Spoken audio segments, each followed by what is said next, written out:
Pessoal, a gente vai falar aqui sobre o conceito de confiança zero. O objetivo é melhorar a segurança dos nossos ambientes corporativos.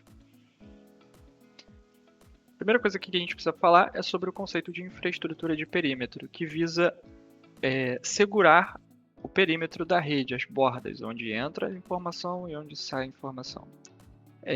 Essa abordagem geralmente ela envolve a implementação de barreiras físicas e lógicas, tá? E a gente tem alguns principais componentes descritos aqui na direita, como o firewall, o sistema de detecção e prevenção de intrusões, IDS e IPS, redes privadas virtuais e os gateways de segurança web. O pessoal vai falar um pouco deles mais para frente. Os principais desafios, tá? Quando a gente fala de infraestrutura de perímetro, é garantir que os nossos artefatos de segurança evoluam na mesma proporção em que as ameaças cibernéticas evoluem. Então, o principal desafio para a infraestrutura de perímetro é garantir que essa evolução acompanhe, tanto do lado de quem quer se defender, do lado de quem está tentando atacar. Tá? A gente tem ali também a mobilidade de trabalho remoto, a integração com tecnologias em nuvem e a ameaça interna como desafios da infraestrutura de perímetro. Já na plataforma de rede, a gente tem a complexidade da própria rede, a interoperabilidade entre diferentes componentes da rede, como hardware, software e protocolos, funcionam juntos e precisam ter segurança nessa comunicação, a visibilidade e monitoramento e o gerenciamento de patches e atualizações. Sobre as ameaças, a gente tem as ameaças internas e as externas. As internas temos aqui como exemplo, acesso não autorizado, erros de configuração e negligência dos usuários. E externo nós temos os malwares, os phishing, ataques de DDoS e ataque do dia zero.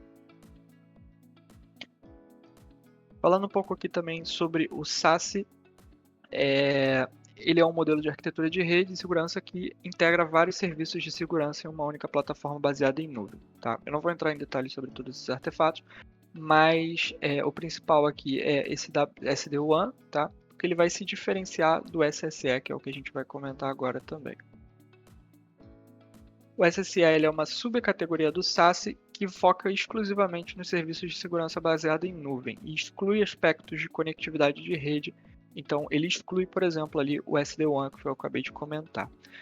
Você vai ver que todos eles implementam aqui o Zero Trust Network, justamente com esse acesso seguro baseado na identidade e contexto do usuário.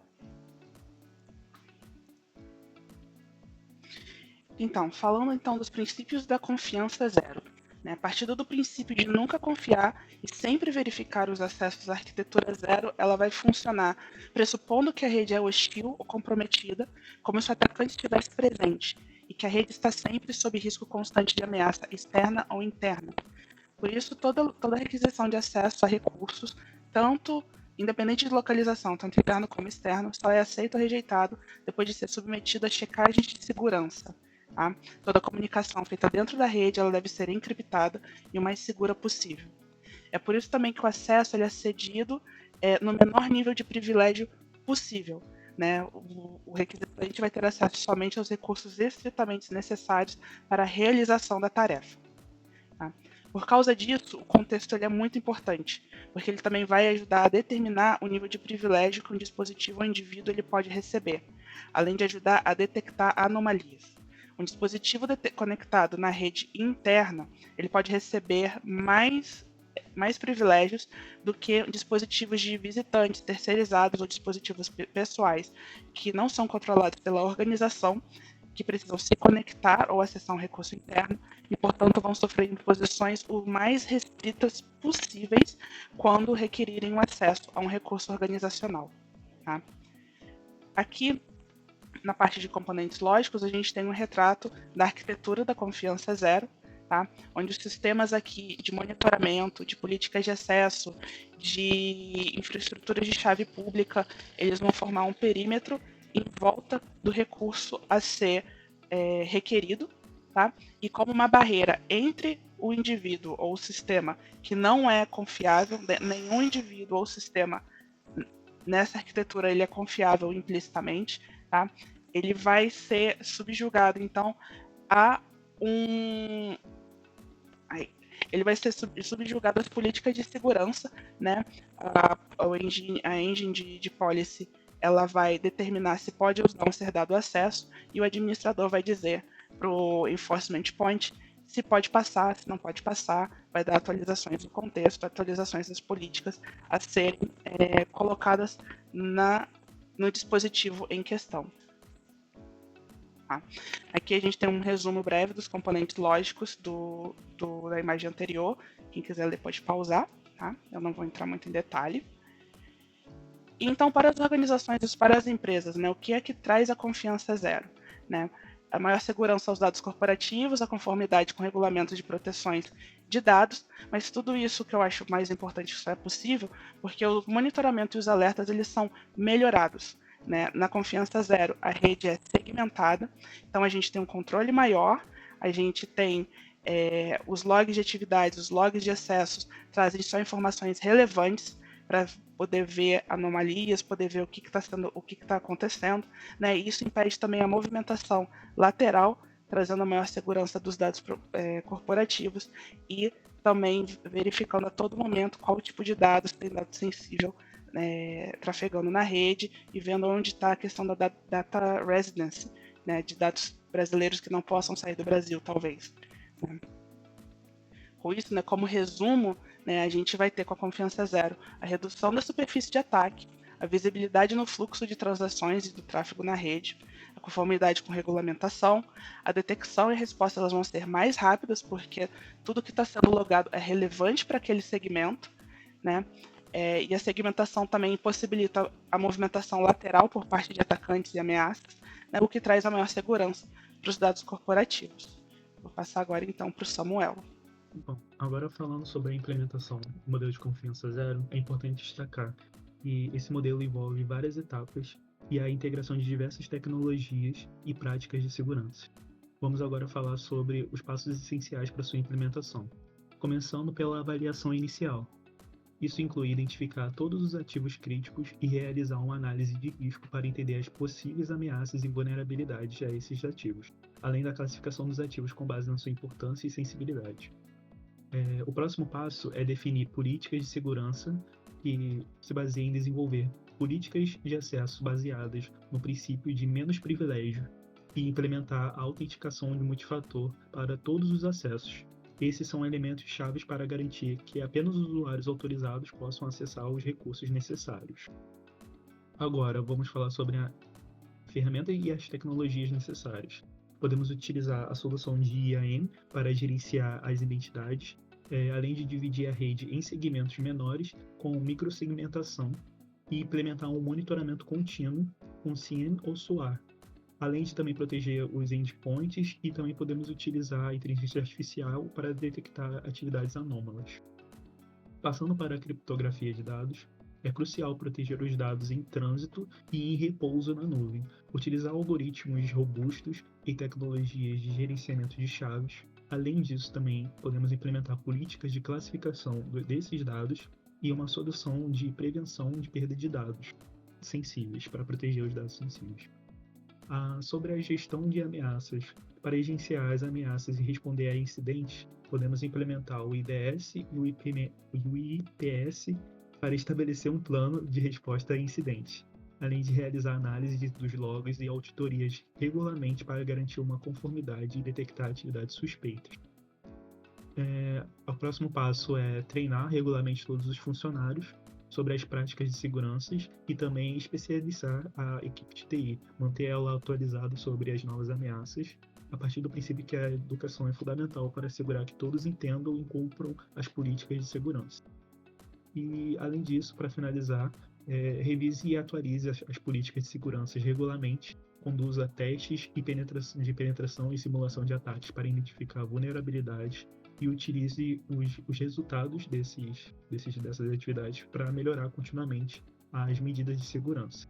Em resumo, a implementação de confiança zero ela envolve, como disse, muitas abordagens e eu gostaria de destacar que ela protege a integridade e a confidencialidade, mas prejudica a disponibilidade. Aqui nesse modelo podemos ver os acessos que são solicitados, as formas de análise que vão ser submetidas, como, por exemplo, o tipo do usuário, a localização do usuário, o dispositivo, a aplicação que ele está utilizando, e os riscos também que estão no ambiente externo, que estão tentando acessar a nuvem, eles são submetidos a uma verificação de acesso, caso ele seja, caso não tenha nenhuma anomalia, caso esteja tudo certo, ele é submetido a autentificação de fatores, de múltiplos fatores, e ele acessa o seu segmento solicitado. Caso contrário, ele é bloqueado, destacando sobre a microsegmentação. Ele só vai ter acesso à parte que foi solicitada. Caso ele peça um outro segmento, é um outro atendimento, né? Um outro acesso que ele vai submeter.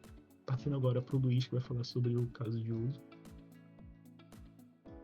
Então, a gente vai fazer uma análise agora sobre o caso da SolarWinds, que foi um ataque nomeado de Sunburst, e ele aconteceu em 2019 por um grupo de hackers identificado como o APT-29.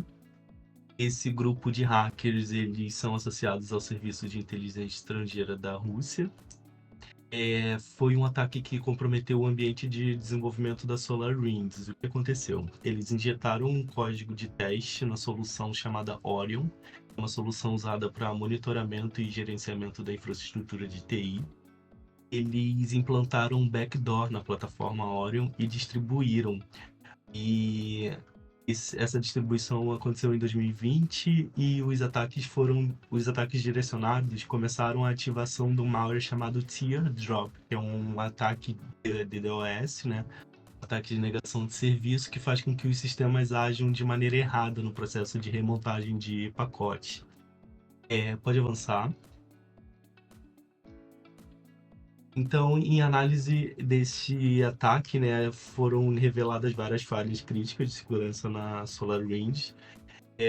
Houve uma falha significativa no controle de acesso que permitiu que os hackers tivessem acesso ao código da plataforma Orion. Além disso, a revisão de código foi insuficiente porque não conseguiu detectar o código malicioso inserido. Outro ponto vulnerável foi a configuração do repositório do GitHub, que estava público, e também tinha partes do repositório que expunha credenciais de acesso. Além disso, a detecção de comunicações indevidas com a central de controle de comando dos invasores foi ineficaz. E também uma outra coisa que não está listada aqui, mas foi identificada, foi a autenticação fraca, né? Alguns desenvolvedores definiram a senha como SolarWinds 123. E também não tinha implementação de múltiplos fatores de autenticação. E isso facilitou também. Pode avançar. Após o ataque, né, a SolarWinds tomou medidas significativas e com isso, né, adotou princípios de Zero Trust, de confiança zero, incluindo o monitoramento da integridade de segurança de todos os ativos por meio de checagem de hashes dos artefatos que eram produzidos durante o processo de build.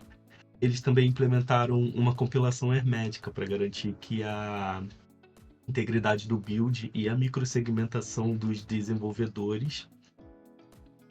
Eles também limitaram as permissões apenas ao código relacionado às funcionalidades que os desenvolvedores estavam implementando.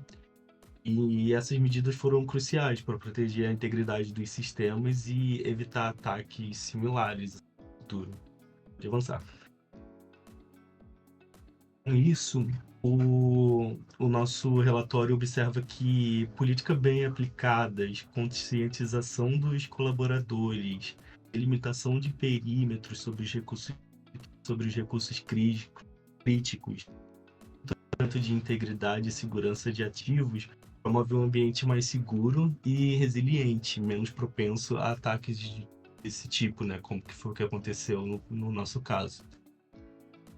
E essas são as conclusões do nosso relatório.